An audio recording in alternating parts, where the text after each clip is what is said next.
presents a new upcoming class. Stay tuned.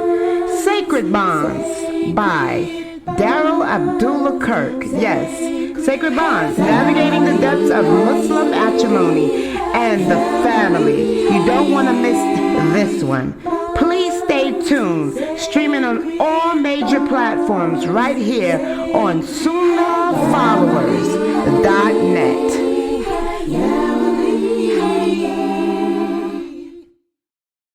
Speaking about today, the conditions of a valid marriage contract.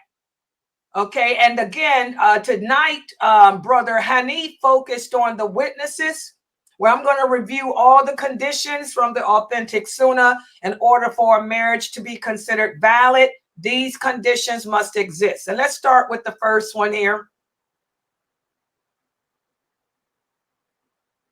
And I want you guys to remember the process of marriage in Islam is sacred.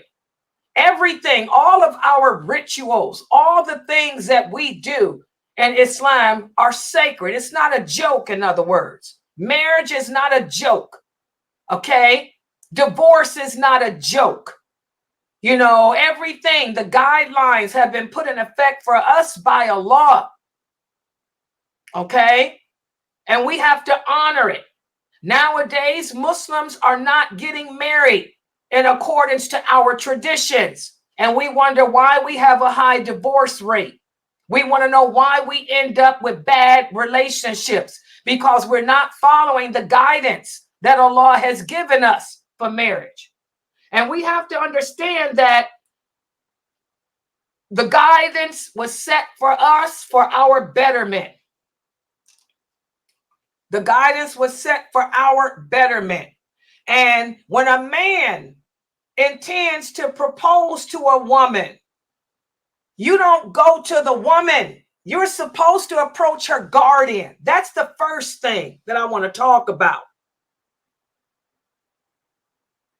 A lot of you women are marrying men off of social media. Some man on Facebook came to you, told you he saw your Facebook page. He thinks you're beautiful. I want to get married to you. First of all, you need to tell him take a hike, because that is not the Islamic procedure. You know, if a man wants to marry you, he's supposed to approach your guardian, whoever your guardian is. And he's supposed to approach him. He can approach him alone, or he can approach him with his relatives. The best way is for him to approach your guardian with his relatives. Is if it's a Muslim family. A lot of you sisters are from Africa. You're Bantu or from Africa. A man should approach your father, him and his father. A boy wants to marry you. The proper way would be for him and his father to approach your father. Subhanallah. And I want y'all to pay attention. Listen to what Allah says in the interpretation of the meaning. And whoever amongst you cannot find the means to marry a free believing woman, then he can marry from those whom your right hand possess, meaning a believing slave girl. And Allah knows your faith. You believers are of one another. So marry with the permission of their people and give them what is their due payment according to what is acceptable. And Dr. Dramali broke this verse down for you guys yesterday. And also Allah says the person that you're marrying should be chaste. What does that mean?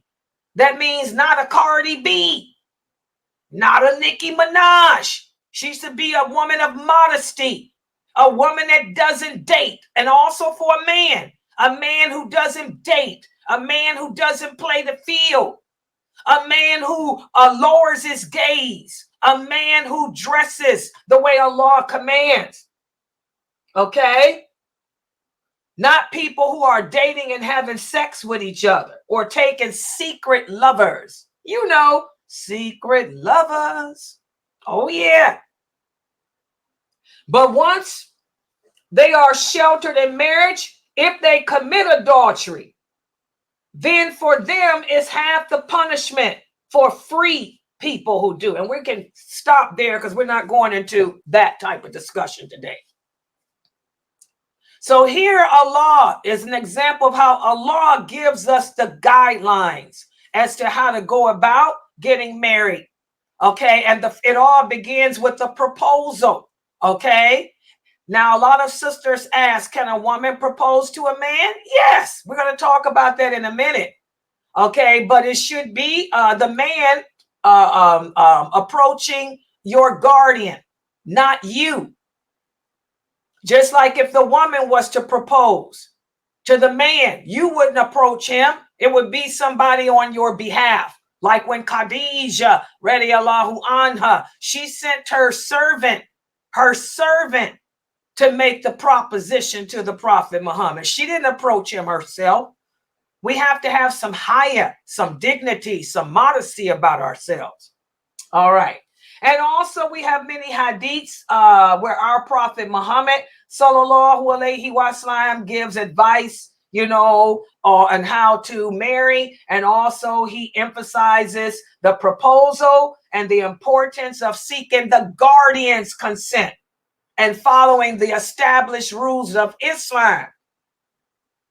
So this is why most of the marriages end up in divorce, because they didn't even begin the right way. Instead of you approaching a person's guardian, you went right to the sister and y'all sat around having a love affair on Facebook. Y'all had a social media affair. Didn't even approach her father. Father didn't know nothing about it.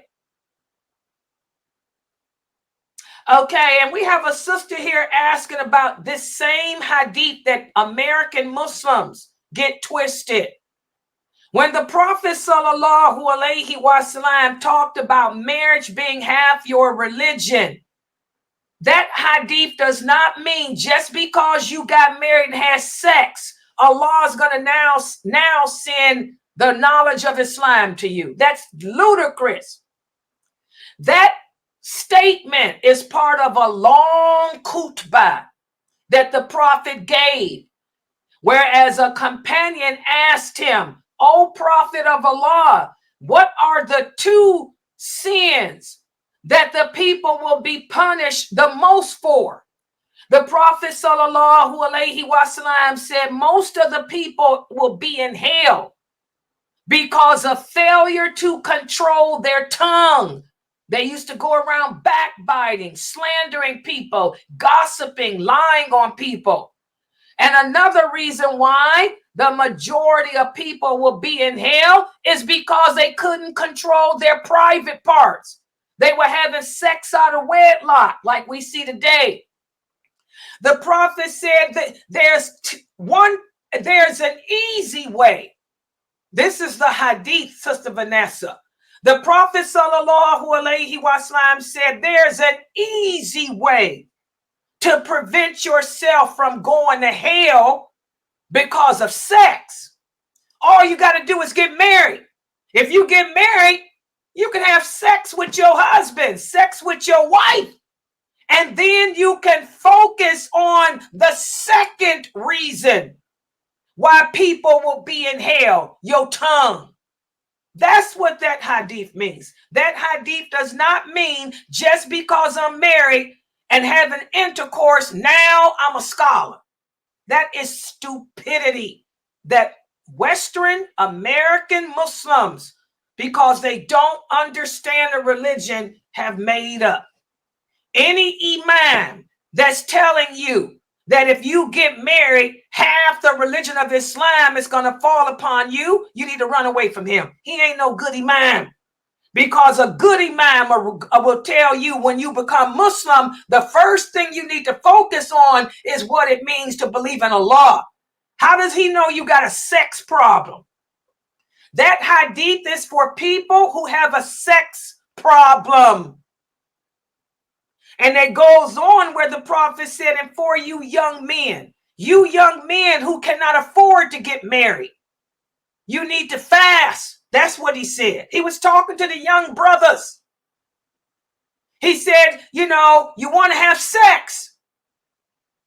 We don't have sex out of wedlock in Islam. We're Muslims. You can't go and have sex with that lady over there. You can't rape that woman there. Remember, guys, before Islam, women were looked upon as being cattle. Women were raped and everything else. Women didn't have any rights before Islam. They used to rape women. If they see a woman they wanted, and they would just take her and rape her. So the Prophet told the companions, you can't do that no more. You're a Muslim. You got a problem with sex? Get married. If you can't afford to get married, then fast. Because when you're fasting, your mind is on Allah and not on your private parts. That's the meaning of that hadith. That hadith has nothing to do about knowledge of Islam. Most of my students are married and they don't even know what a menses is. So now that hadith were true, because you married, now you know everything you need to know about Islam, except for maybe Hajj. That's ludicrous. It's ridiculous. And by the way, guys, this is why some of the Arabs make fun of American Muslims. You quote that hadith to some of these Arabs, they laugh at you because they say they are that stupid. They think that getting married, Allah's going to give them half the knowledge of Islam. When that hadith is talking about people who have a sex problem. If you got a problem with sex, Vanessa, you want to be with a man, you need to get married. So that way you don't fall into that sin and you can focus on your tongue, which is another reason why there'll be more women in hell. We backbite, we slander, we gossip, we lie.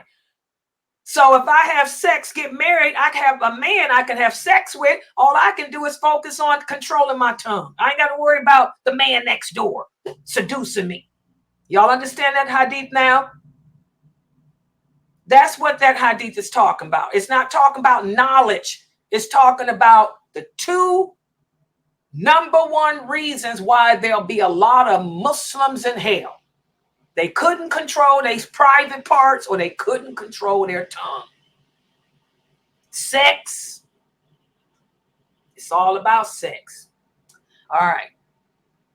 Tashri said, so when a Muslim woman already tasted the sweetness of a man, like she was already married, can a Muslim approach her? No. Even a woman like me, you don't approach me. You go to my brothers. You better go to my brothers.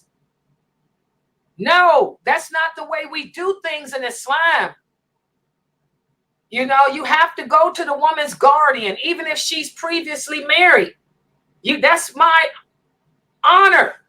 And I want you sisters to understand something. Any man that doesn't do it the way Allah says, he's not showing you no respect. He's disrespecting you. That's an insult.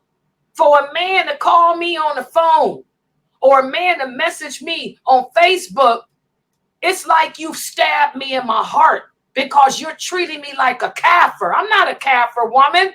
I'm a Muslim woman, and we have rules and guidelines. You want to talk to me? You better call my brother. You better contact one of my brothers. You better contact Mukhtar. Somebody like that. Contact Dr. Jamali. Contact Sheikh Morsi. You don't approach me. How dare you disrespect me? Because I'm going to tell you no. I'm going to tell you jump back. I'm going to tell you you're a lowlife. Because I'm a righteous woman. And you're going to treat me with the respect that Allah gave me. You don't approach me like a kafir woman. I'm better than that. You go to my guardian. Or go to Sheikh Morsi or Jamali or Mukhtar or somebody. Yeah, I don't. And that's what, that's the procedure. You don't approach no woman. You're disrespecting her. You're disrespecting my brothers. Disrespecting her father. That's disrespect. You're shaming her family.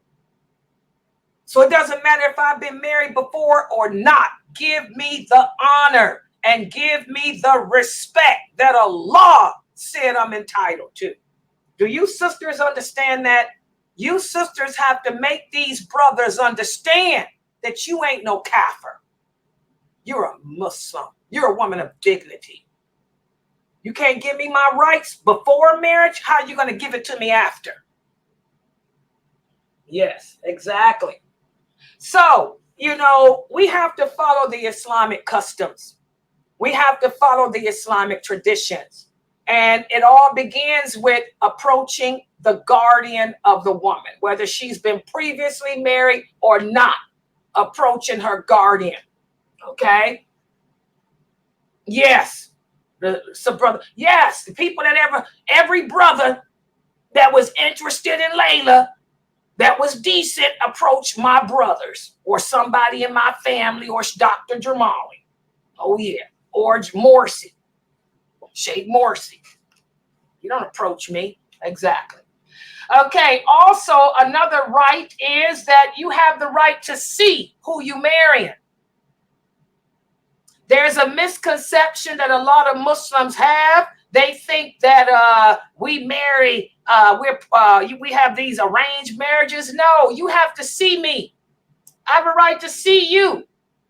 I need to have a right to know who looks is a lot. We have the hadith where the Prophet sallallahu alaihi wasallam was approached by one of the companions. He said, "Oh, Prophet of Allah, I'm getting married." And the Prophet asked, "Did you look at her? Go take a look at her. Because, that way you don't, love the eyes.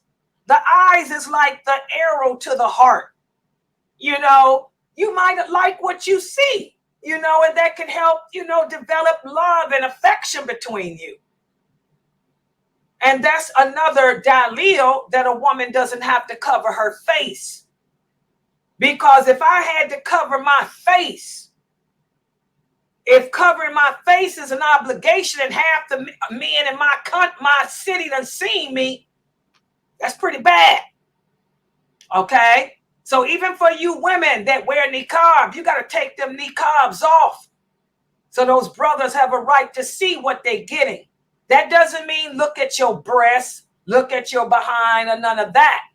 If the brother wants to know how you look physically, no, he can't look at your hair either. Your hair, your breast, none of that. He has the right to see your face. If he wants to know what type of hair you have, if he wants to know how big your breasts are, if he wants to know if baby got back, he should send his mother or his sister or his daughter or his niece to look at you. When one of my brothers got married, I was the one that found his wife for him. And I knew what he wanted. I knew what he liked. So I asked her, let me see your hair, because I knew my brother liked long hair. So she showed me her hair. I said, and I knew she was skinny. My brother didn't want nobody that was robust. So I looked at her. And when I looked at her, I said, okay, pretty cool. And I went back and told him, I didn't describe her to him. I just told him she's exactly what you want. And then he married her. So you sisters, any man that tells you he wants to see your hair, he wants to see your breast, he wants to see your legs, no, you don't show him none of that. If he wants to know what type of hair you got, he can send his sister, his mother, his auntie, his niece, or even a woman from the community. He can send one of the sisters from the mosque to go look at you. Exactly. That's Islam. Islam is just. As Tajri said, Islam is just. Allah. See how Allah's laws are always the best. If we did things the way Allah said, we would be fine. But most of us don't know the rules of Islam because we're not learning our religion from the proper sources. The same with a woman. A man wants to marry me. Hey, I like a man with a chest. I'll go and tell my brother, go look at his chest. He got to have muscles. Okay? I want to know. Take a look at his chest. Some women like tattoos, believe it or not. Some women, if they're marrying a brother who's a convert, they'll say, tell me if he got any tattoos. You know, so you send a man to go look, even for the woman. If you don't have a Muslim relative, you can have your guardian. Your guardian go look at it. Let me see, brother and sister want to know. You got a pop belly? She don't like no man with no pop belly. She don't like no man with little bitty legs either. You got a tattoo? She likes tattoos. Some women do. Tattoos are haram in Islam. You can't go get no tattoo. But some women, they know that the man's a convert. They'll say, hey, I like tattoos. He got a tattoo on him? You know. So that's how we do in Islam. We have a right to see the person, but you send your agent, the person that's your agent, to do all that. And again, Allah makes these rules. Yeah, Allah makes these rules. Yeah, the man got to have muscles. I don't want no fat. I don't want no fat. I want muscles. I like a man that's robust. He got to have a chest. I don't like no skinny man. He got to be able to hold you. A lot of women like a man that's going to hold you. I don't want no man that's too skinny like a woman. Better have some meat on him. I don't want him to be flabby, but have some meat and some hair. You know, women like a hairy chest. All right. So you have a right to see the person. And so now what I'm going to do is go over the different conditions of the contract. The key conditions, of course, include acceptance. This misconception that the non-Muslims have, they believe that women are married without their permission. That's not Islam. No woman can be married without her approval. Even when we marry our kids when they're young. Like say, for example, I have a baby girl and Latifah has a baby boy. And I say, you know what? We say we're going to marry our kids together. We're going to marry them. We marry. You can have my daughter and I can have your son. Let's say the fathers did that. They're married at birth. But that marriage is not complete till that child gets the age of puberty. Because that child has a right to say, if that child, and that's why I get angry at how these brothers do not answer the question about Aisha correctly. Aisha was not a little girl when the prophet married her. She was a bleeding woman. And back in those days, everybody, not just the Arabs, the Vikings, the Romans, the Greeks, the Persians, the Egyptians, the Mongolians, everybody married at birth, basically. If I had a girl, I married my daughter to your son. That's how they did it back then. And people still do it today. I did. But the marriage is just that. Okay? But when Aisha was 6 years old, that's when Abu Bakr married her to the Prophet Muhammad. But that was just, I'm giving you my daughter in marriage. Okay, I accept. That's all it was. The acceptance. But it was not a legal marriage until she reached puberty. When Aisha turned 9 years old, just like me, just like most Arab women, we get our periods young. I had my period when I was 9, like Aisha. When Aisha turned 9, that's when her father and mother approached her. They asked her, do you agree to be married to the Prophet Muhammad? She's a bleeding woman. She can have a baby. You see it here in America every day. I used to work as a substitute teacher. I used to substitute in elementary school. I had students who were in the 5th grade. I had 10-year-old girls in my classrooms. I would have at least 3 who were pregnant at the age of 10. When a girl reaches her period, she can make a baby. She's no longer a child. She's a woman. And that's how these brothers need to explain it. When Aisha turned 9, she was a woman, a bleeding grown woman. That's when her mother, Rumain, approached her. Rumain said, Aisha, you were married to the prophet. Do you agree? Do you want to go through with this marriage? She agreed to it. That's how they did it back then. That's the way we still can do it in Islam. We marry our children if we do that. When I had my daughter and Latifah had her son. When my daughter was born, her father told Latifah's husband, I'm marrying my daughter to your son, Ayub. And Latifah's husband at the time said, and I'm going to marry my son to your daughter, Chandani. My daughter was married to Latifah's son when she came out of my womb. But did it work out? No. My daughter didn't get her menses until she was 12 years old.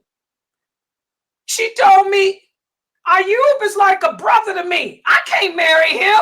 And he said the same thing about her. She's a sister to me. I can't marry her. Ooh.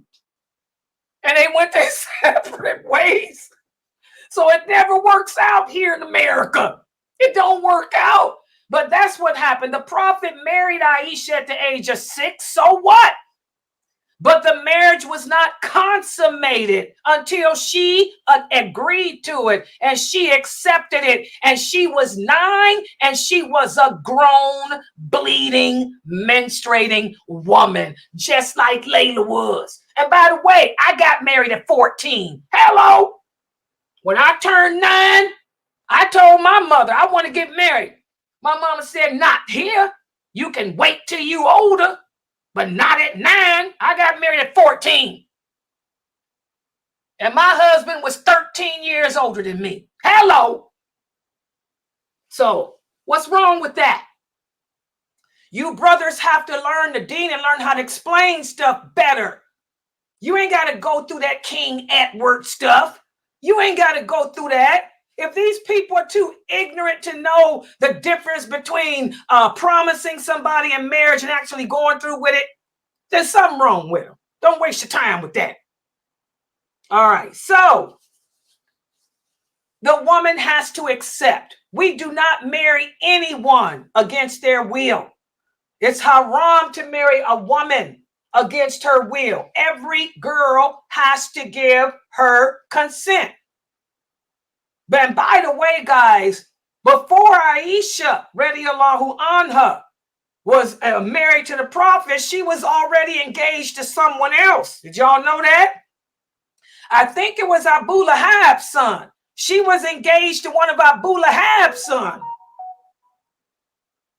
Okay? She was engaged to one of Abu Lahab's sons. But Abu Lahab broke that engagement because he said, I'm not going to have my son engaged to you when you following the prophet Muhammad. So that's how they did it back in the 6th century. And it wasn't just the Arabs. It was the Vikings. Everybody did it back then. And some of us still do it that way today. I did, but my daughters didn't agree to it. I wish the kids would.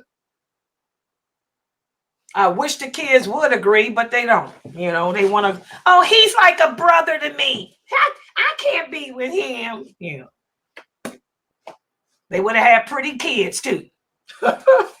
So it has to be acceptance, consent.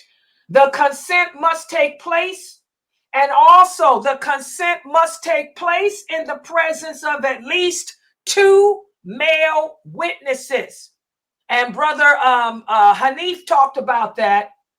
At least 2 male witnesses. That way, you know that it wasn't made up. Okay. And so now I'm going to go over some of the other conditions for a valid marriage in Islam. Number 1. Oh, no, wait. This is a list of, okay, no. Before the conditions. This is a list of the general actions that we should take to find a suitable spouse. A lot of us say, well, how can I find a righteous woman, Sister Layla? How can I find a righteous man? Well, here's some of the steps that we can take.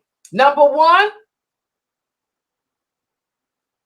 personal connections, family connections, website connections. Let me give you an example. My brother, one of my brothers is married to one of my students. I had a young girl here who grew up on my website. She was one of my best students. She was from Bosnia. Okay. My brother approached me and said he was looking for a wife. And I knew that my brother was a virgin, and I knew what he liked, and then I knew what she was. She was from Bosnia, a young girl, one of my best students. I said, I got the perfect person for you. He married my student. Okay, so connections. You look at the people that you close to. Like I tell the sisters in my website, I got sisters in my website from all over the world. They all got children. They got kids the same age. They making babies like crazy. I tell them, y'all better think about hooking them up. Okay, hooking them up. You know the Sister Awa is righteous. She knows her deen. She got a son. Okay. Then you got Sister Fatima, who got a daughter. Hello, connections. Sisters in the masjid that you know. Brothers in the masjid that you know that have children. Maybe one of your daughters got married and he has 6 brothers. So to look for a suitable partner, we can do this through our personal connections, through family introductions and stuff like that. It shouldn't be the internet. And I know we living in the days of fitting. This is why Allah's brought this war here. You sisters should not be using dating apps. I don't care about Mufti Mink and his stinking dating app. That's haram. Who is Mufti Mink? He ain't nobody. Okay, dating apps is haram. That ain't the way that we go around looking for nobody. We don't date. Okay, so don't use no dating websites. Don't use no Islam matrimony sites. This is not the way we look for husbands and wives. That ain't how it works. And that's why those relationships never work out. Okay. Another way is, once you find the suitable person, what do you do then? Say, for example, Awa's son has, and you got Fatima's daughter. Then you want to have an initial meeting. Once the potential spouse is identified, then the families can arrange for the children to meet, or for the 2 potential people to meet together with the family. We're not going to meet alone. No woman can be alone with a man who is not a mahram, because all it's going to do is make our hormones go crazy. We're going to end up having sex out of wedlock. Or we're going to end up doing some hanky-panky, stanky stuff that we shouldn't be doing because we were alone. And that's another reason why we don't be engaged long either. We get married quick, because those emotions get to building up and you get to doing some crazy stuff that you ain't supposed to do. You brothers need to listen. You brothers need to get married quick to these sisters. Don't leave these women hanging. Okay? Because women are more emotional than men. You can get a sister to do stuff that she shouldn't be doing. But that sin going to be on you and her, but on you too, because you shouldn't have left her hanging. You supposed to know better. SubhanAllah. Both of y'all gonna pay. But you gonna get a little bit more. All right? So we have to be careful, guys. We don't meet alone. We meet together in the presence of the family. We can have family gatherings, family dinners, family get-togethers. And that way the 2 can sit there, and talk in the company of their guardians or family members. Okay. And again, the family's involved. And when we get married, our families are involved in the process. Because while your father is checking out the man, your mother is checking out his mother. And also your father is checking out his father, because the children are an extension of their parents. If the parents are righteous, then the children will be righteous. If the parents got issues, 9 times out of 10, the children got those same issues too. So our families are involved in our gatherings. We have this hadith here. The Prophet sallallahu alaihi wasallam said, whichever woman married without the permission of her guardian, her marriage is invalid. And if he had sexual relations with her, then the dowry is for her, in whether or not he enjoyed her or not. And if the family refuses to allow the girl to ever get married, which is what's happening a lot today, then that's when you can consort with a judge or a person that specializes in marriage. For example, you want to get married, but your father won't let you marry anyone. You would contact an imam who specializes in marriage. Somebody like Dr. Jamali. Dr. Jamali specializes in marriage and divorce. And he would then talk with your father and ask your father, why is it that you're not allowing your daughter to get married? Okay. And try to bring some reconciliation that way. But again, we women cannot marry without the approval of our guardian. You have to have a guardian. If you were born Muslim, your father is your guardian. Nobody can replace your father, sisters. And it doesn't matter if your father prays or not. It doesn't matter if your father is a good Muslim or not. He's still your father. And no man on this earth will ever love you unconditionally like your father.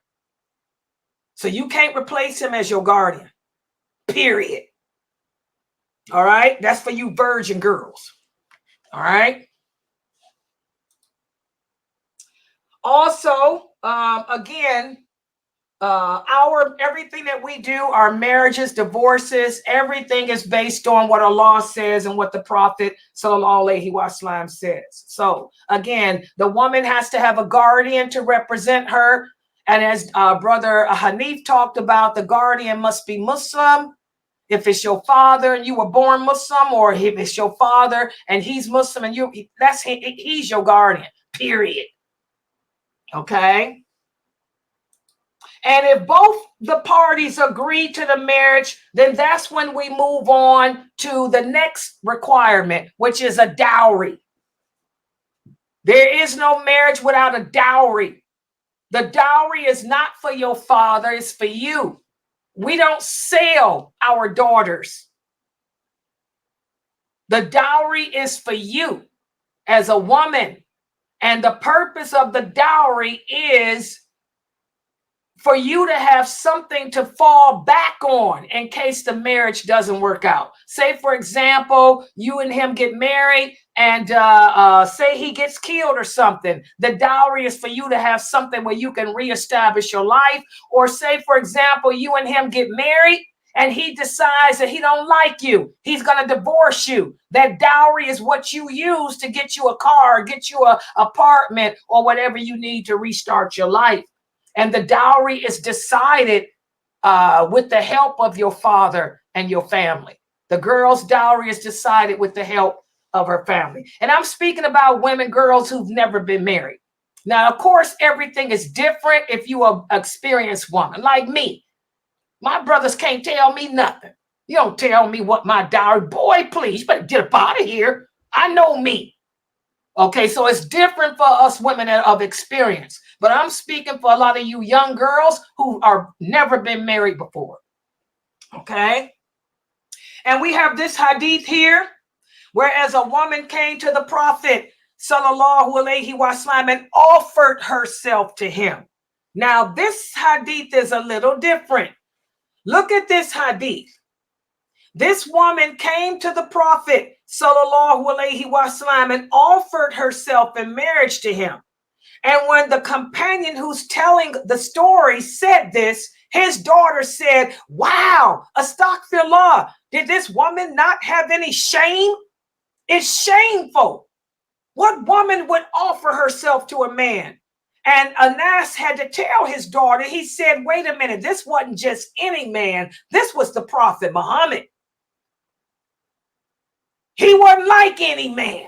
Any woman that married him would be one of the mothers of the believers. So the women, every woman who believed in Allah wanted to be his wife. A woman would throw herself at him to be his wife. So there's no shame in this. He was a messenger of Allah. But when this woman offered herself, the Prophet didn't, he told her, I'm not in need of another wife. I don't need no more. He had his hands tied with Aisha and Hafsa. Okay. And so there was another brother sitting there at the time. And he said, if you don't want to marry her, O Prophet of Allah, let me marry her. And that's when the Prophet sallallahu alaihi wasallam asked him, do you have a dowry for her? The man said, I don't have no money. I don't have nothing. And so the Prophet said, well, do you know some Quran? The man said, yes. And so the Prophet asked the woman, and he said, would you accept what he knows of the Quran as your dowry? She said, yes. So the Prophet married them. Now that hadith is not to say that you sisters should be asking for a man to read the Fatiha. No. Remember, these were poor companions. The companions were poor. They didn't have no money. They didn't have nothing. And they wanted to get married. That's different. You sisters sit down with your father and your parents and come up with a dowry. $2,000, $3,000. That's a good dowry. But be careful. Because that dowry is returned if you divorce him. If you sisters marry a man and you realize that he's not what you thought he was, you have to give the dowry back. If your dowry was $3,000 or $4,000, you got $3,000 to give back to him. So you got to use hikmah with that, wisdom with that. That's why you sit down with your parents and figure out a dowry. For you older women like Laila Nasheeba, life is short. If I get married, my dowry will be what I can give him back. Because I'm a credit card person. I flip a credit card. I ain't got no cash. All right? So it's different. Plus, I'm independent and self-sufficient. I don't need nothing from nobody. Okay, so older women, we different. But you young girls, you sit down with your parents and work out a feasible dowry. Okay, and it goes to you, not to your family.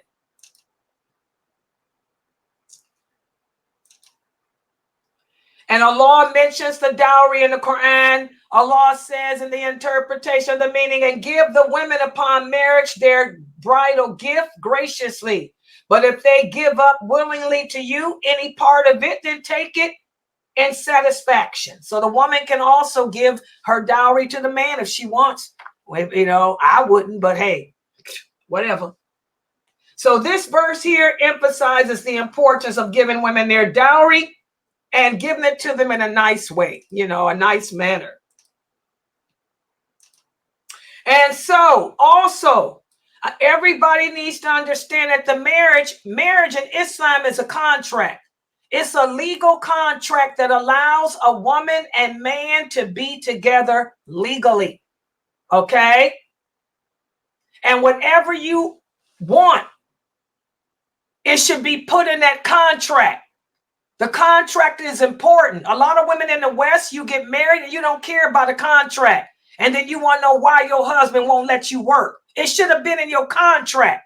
Say, for example, you a nurse. Because your husband, he's the provider and maintainer. If you get married, it ain't the woman's job to work. So if you went to school to be a nurse and you want to work part-time as a nurse, you better put it in your marriage contract. that I will be allowed to work part-time as a nurse, because your husband has the right to tell you not to work. Okay? So whatever is important to you in that, you better put it in that contract. The contract is everything. Okay, so the marriage contract. And also another condition of a valid marriage contract is there should be a walima. A walima, a feast. The feast can be held anytime you can afford it. It can be whatever you can afford. It can be cookies and milk. It can be a pot of spaghetti, and you take it to the mosque and invite the people at the mosque to come and eat spaghetti and cornbread because Layla got married today. But there has to be a wedding feast. That's another part of the conditions of a valid marriage contract, and it can be held at any time. It doesn't have to be held immediately. When I married, the last time I got married, we didn't have my walima until a year later. My wedding walima was a year later, okay? Because we lived in different states. So you have to have a wedding feast. So those are the conditions. Oh, how did I do this? Did I do it right, y'all? Yeah. Those are the conditions of a valid marriage contract. And that's this chapter of the book.